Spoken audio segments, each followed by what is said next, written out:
Guys welcome my new blog. আজকে আমি তোমাদের 2026-এর বাংলা সেকেন্ড সামেটিভের দ্বিতীয় চ্যাপ্টারের সব উত্তরগুলো বলে দেবো, তোমরা ঠিক করে নোট করে নেবে। বাসে ভিড় দেখা যায়, ফসল উঠলে, মানভূম দেওয়াল চিত্রের প্রতীক হলো পদ্ম, দূরে দূরে গ্রাম 10-12খানা, মাঝে একখানে হাট, ব্যস্ত মধুর চলা কার? পিঁপড়ের। শব্দকে পদে পরিণত করো, বিভক্তি করে বিভক্তি, ধাতুর সঙ্গে বিভক্তি যোগ করলে হয় বিশেষ্যপদ। অনুসর্গের অপর নাম হলো কর্মপ্রবচনীয়। একটি ইংরেজি উপসর্গ হলো ফুল। বনাম একটি বিদেশি অনুসর্গ। বিভক্তি সাধারণত দুই প্রকার। কত প্রকার? দুই প্রকার।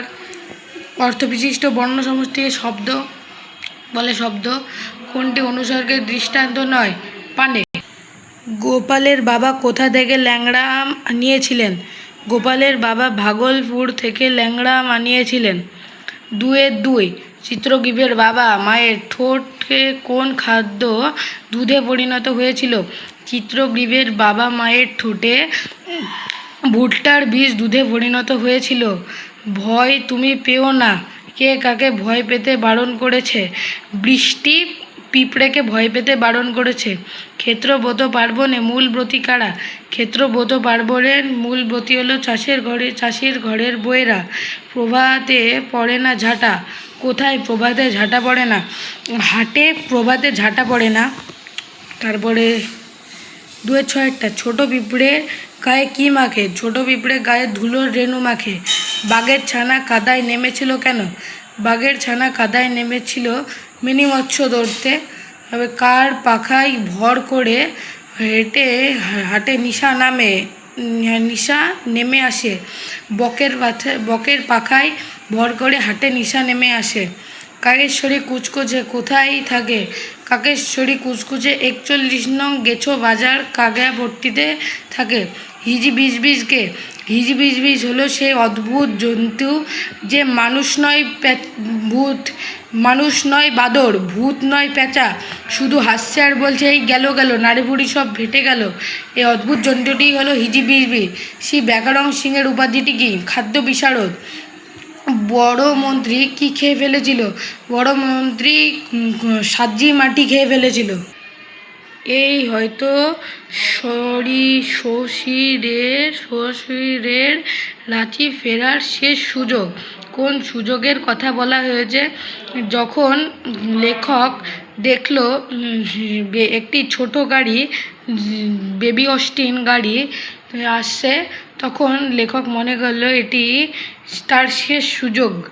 সেই দিন থেকে গাছ হেলে পড়েছে পূর্ব দিকে। এখানে কোন দিনের কথা বলা হয়েছে? গাছটি হেলে পড়ার কারণ কি? এই যে তোমরা এইখান থেকে শুরু করে একদম এই পৃষ্ঠার এতটা লিখে দেবে, এতটা লিখে দেবে। এই যে বসুধার ব্রত সম্পর্কে যা জানো সংক্ষেপে লেখো।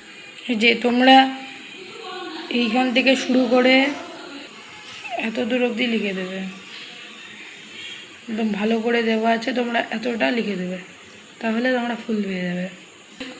তারপরে 4-এর দাগের প্রশ্ন, হাট কবিতায় হাটের যে রূপ বর্ণিত হয়েছে তার সংক্ষেপে লেখো। তোমরা এখান থেকে শুরু করে এই পৃষ্ঠার সঙ্গে এই পৃষ্ঠার এতটা লিখে দেবে, বাঘজননী লজ্জা পেয়েছিলেন কেন? আমি এটা মুখে বলে দিচ্ছি, তোমরা নোট করে নিও। বাঘজননী যখন বাঘের ছানাটি কাদায় মিনিমৎস্য ধরতে গিয়েছিল, তখন বাঘজননী লজ্জা পেয়েছিল এবং তখন তিনি বললেন, ব্যাঘ্র বোদর্থনস ব্যাঘ্র যে তুই বৎস। বাঘ কাদায় মিনিমৎস্য ধরতে গিয়েছিল, তাই বাঘজননী লজ্জা পেয়েছিল। এই যে তোমরা এখান থেকে এতটা লিখে দেবে, তাহলে তোমাদের উত্তর হয়ে যাবে। ভগ্নাংশ অনুসারে বুড়োকে কাক কী হিসেব দিয়েছিল? ভগ্নাংশ হিসেবে বুড়োকে কাক আধঝেড়ের হিসেব দিয়েছিল। বুড়োর হিসেব বয়স বাড়ে না কেন? এই যে তোমরা এটা লিখে দেবে। প্রশ্ন, উধো আর বুধোর কীর্তিকলাপের কথা কয়েকটি বাক্যে লেখো। এই যে তোমরা এখান থেকে শুরু করবে, উধো এতটা, তারপরে এইটুকু লিখবে উধো সম্পর্কে, এতটা লিখবে উধো সম্পর্কে, আর বুধ সম্পর্কে এখান থেকে একদম হয়েছে অবধি বুধ সম্পর্কে লিখে দেবে।